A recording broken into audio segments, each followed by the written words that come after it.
Buenas noches, mi nombre es Jairo Becerra, estudiante de la maestría Estudios Globales y Cooperación Internacional.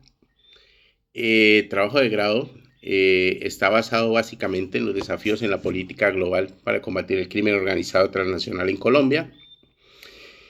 Es un tema muy interesante porque de plano nos muestra cómo la globalización, que ha traído muchos beneficios para el hombre, para las regiones, para los estados, ha generado también, digamos, paralelamente, unos desafíos en temas de seguridad, en temas de convivencia y otros desafíos, digamos, asociados al tema del medio ambiente y la tecnología.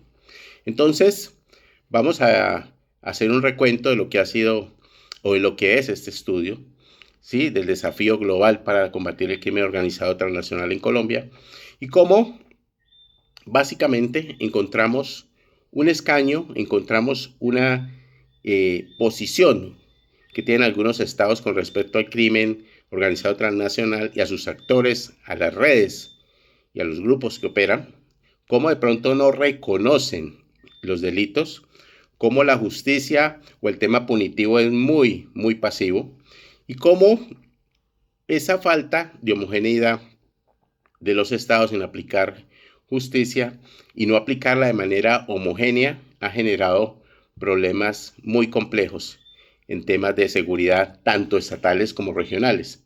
Problemas que van desde una soberanía fragmentada, democracias compartidas, gobernanza criminal, no hay unos controles en los flujos migratorios, hay unas economías ilegales y hay unas herramientas que tienen los estados para combatirlas, pero lo que identificamos en este trabajo es que esas herramientas que tiene cada uno de los estados son utilizadas a su antojo por el gobernante de turno o sencillamente la legislación de cada país no es acorde a los delitos que cometen las bandas y las redes de delincuencia transnacional. En ese orden de ideas, también queremos decirle que este estudio, digamos, sobre crimen organizado transnacional se realizó a nivel regional y por último vamos a aterrizar el tema a nivel Colombia y vamos a hablar un poco de las redes transnacionales que tenemos en Colombia. Bueno, hay un marco legal que está, digamos, es muy conocido por nosotros, que es la Convención de Palermo del año 2000, que establece un marco legal universal para la cooperación entre estados y la adopción de medidas para combatir ese tipo de delitos transnacionales. Digamos que este tratado se ha quedado corto porque tiene un protocolo para la prevención y represión y sanción de trata de personas, para el protocolo con el tráfico ilícito de migrantes y protocolo para la fabricación y tráfico ilícito de armas de fuego. Como podemos observar, aunque el narcotráfico es un dinamizador del delito, estas bandas delincuenciales, estas redes de crimen organizado transnacional tienen un espectro gigante de delitos que cometen a lo ancho y, y en todas las latitudes y son unas bandas y redes transnacionales de delincuencia que han generado impacto, ¿sí? Tanto en lo global y han generado una gobernanza criminal, tanto a nivel regional como a nivel estatal. Entonces, hay unos obstáculos que tenemos que identificar para esto. Ya hablamos que hay una legislación a nivel universal que es la Convención de Palermo, pero cada estado como tal tiene dientes, tiene herramientas para combatir ese tipo de delitos, ¿sí? Pero existen obstáculos para esa cooperación internacional. Enfrentar esa cooperación es asimétrica porque las políticas de seguridad y defensa de cada estado son diferentes, porque hay unos vacíos normativos, ¿sí? Y hay un tercer elemento que es el centro de la gravedad de la migración del delito. Cuando hablamos de la migración del delito es como el delito o estas bandas se pasean por todas las regiones, se pasean a nivel global y es la corrupción estatal, porque también hay connivencia de nuestros gobernantes en ese sentido. Y hay unos efectos del narcotráfico en la democracia. Pienso que hay muchos estudios donde hablan que el narcotráfico es un dinamizador, ¿sí? De las economías criminales y que ha elevado los niveles de violencia y vulnera los principios de la democracia, la soberanía y los derechos fundamentales de los ciudadanos. Eso no es un secreto, pero hay un panorama global y regional de la problemática, ¿sí?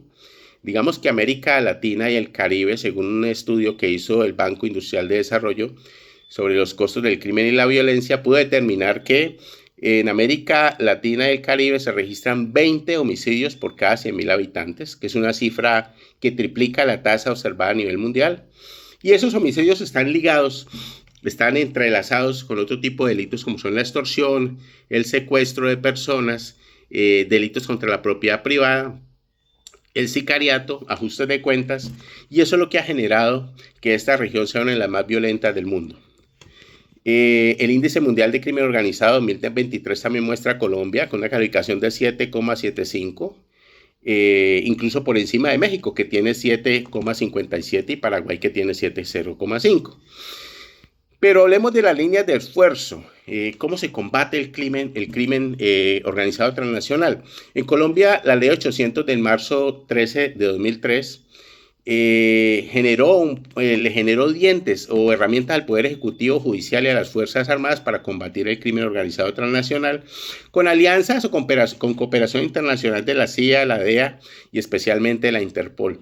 Pero esas líneas de esfuerzo, volvemos a decirlo, pues digamos que se han quedado cortas porque identifican las redes criminales de delincuencia, el tráfico ilegal de mercados ilícitos, combaten el lavado de activos, delitos y apoyo de convergencias ilícitas, combaten y neutralizan redes de delincuencia internacional, pero no tienen un marco legal único para que esa cooperación interagencial sea efectiva.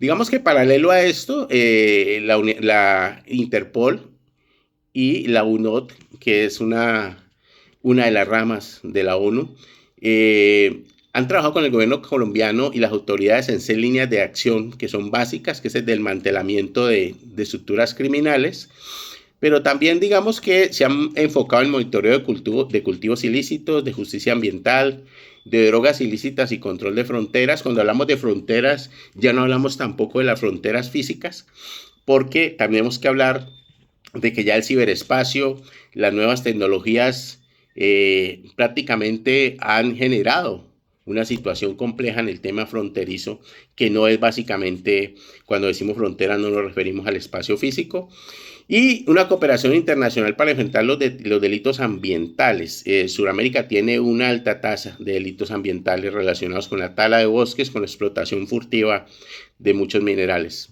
Sí, y hay unos grupos criminales en América Latina, como en Colombia tenemos las Fuerzas Armadas Revolucionarias de Colombia, tenemos el Ejército de Liberación Nacional, tenemos el Clan del Golfo, las disidencias de las FARC.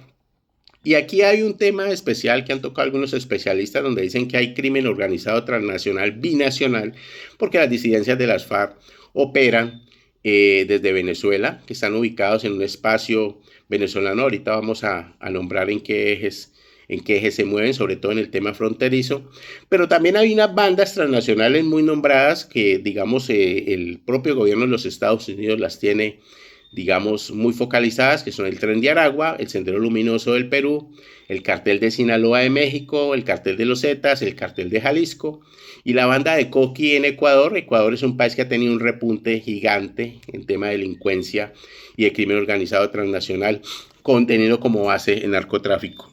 Esas economías ilícitas, digamos que conviven con las economías lícitas. Hay un desafío en la política internacional, como lo decíamos, que deben de ser homogéneas todas las políticas, el marco legal, y pues que cada región, cada país adopta, digamos, las medidas necesarias para combatir los delitos y el modus operandi del crimen organizado transnacional. Y esa integración entre las economías lícitas y la gobernanza es un factor que desestabiliza a los territorios. Esa gobernanza híbrida, esa gobernanza criminal, como lo decía Charles Steele, donde manifiesta o él argumenta de que algunos de los estados se formaron entre las economías lícitas y las economías ilícitas, o como lo dice Carlos Álvarez cuando habla del tema de globalización desviada, son espacios, digamos, en donde la delincuencia coopta eh, coopta al Estado en todos los sentidos. Entonces son espacios grises, son lo que aquí en Colombia se le denomina la Colombia profunda, donde el Estado no llega con la oferta institucional. Y estos grupos de delincuencia organizada cooptan al Estado, es decir, empiezan a desarrollar actividades en pro de la población civil, en pro de las comunidades, y allí empieza a generarse un tema de gobernanza criminal. Pero también hay un tema de soberanía fragmentada y democracia en peligro, porque estos grupos se han establecido en las fronteras, ¿sí? Y los países actualmente no tienen, y sobre todo en Sudamérica, no tienen la facilidad de controlar las fronteras, aunque existen, digamos, tratados binacionales para control de fronteras. Nuestras fronteras en Colombia entre Ecuador, Venezuela, Perú, Brasil son muy porosas, entonces se genera un tema de soberanía fragmentada en ese sentido. Y el tema de la migración también es un tema complejo, es un tema que ha dinamizado el tema del crimen organizado transnacional. Ejemplo clásico es lo que está sucediendo ahorita con el Tren de Aragua de Venezuela, que nuestra seguridad y defensa se ha visto amenazada, no la seguridad ciudadana, como se pensó inicialmente, que eran bandas de crimen organizado, en este momento son unas redes de crimen organizado transnacional que han desestabilizado la seguridad de nuestro país, pero igual está sucediendo en otras partes del mundo. En Europa ya tenemos unos brazos del Tren de Aragua operando en Estados Unidos, donde el gobierno ha podido o está tratando de controlar esas redes, ¿sí? Colombia, digamos que aparte de tener esos migrantes, esas hordas de migrantes, también tiene un tema de reclutamiento por parte de los grupos armados, un reclutamiento ilegal de menores, y eso también hace que digamos, este tema de crimen organizado transnacional esté, digamos, embarcado en el tema de trata de blancas y el tema, digamos, de esclavitud moderna, como se dice hoy en día. Y hay unas estrategias para combatir el crimen organizado transnacional. Podemos nombrar, por ejemplo, el fortalecimiento institucional multilateral, es muy importante, pero volvemos a recalcar el vacío que existe en la normativa legal para que esa cooperación internacional sea válida, sea efectiva, ¿sí? Y que cada Estado no tenga una visión diferente sobre los delitos y todo el actuar delincuencial que tienen estos grupos de criminalidad a nivel regional y a nivel global. Y hay un factor importante en la innovación tecnológica, el intercambio de información. Hay unos sesgos que existen actualmente debido a la polarización que ha sufrido Latinoamérica con sus gobiernos de izquierda a derecha. Entonces hay unos sesgos muy complejos en el intercambio de información y eso ha generado que las bandas y redes criminales pues tengan unas mutaciones, sean versátiles y se puedan acomodar y ubicar en unos espacios muy privilegiados. Pero ahí está el tema de la cooperación internacional. Es una gran oportunidad que tenemos. Hay que evaluar, como lo hemos dicho, las políticas en contra del crimen organizado transnacional. Debe haber una posición regional y global sobre este tema. ¿Sí? No puede ser que cada estado le dé el manejo diferente a los delitos.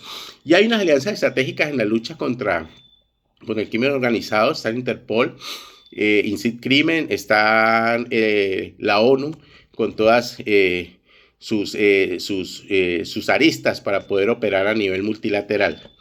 Y en Colombia, digamos que la BACRIM, las GAOR, grupos armados organizados residuales, y los GAOs, que son grupos armados organizados, también operan operan a nivel regional.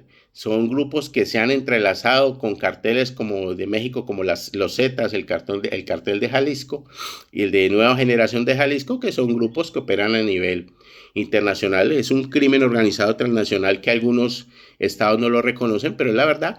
Y digamos que están asociados al tráfico ilegal de armas, tráfico de estupefacientes, a explotación ilegal de recursos naturales, de oro y de coltán. Y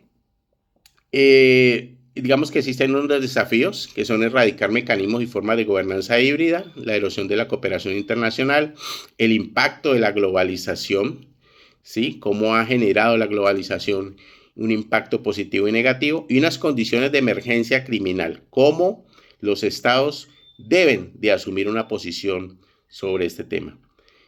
Básicamente eso es lo que tengo en mi exposición. Les agradezco mucho, muy amables.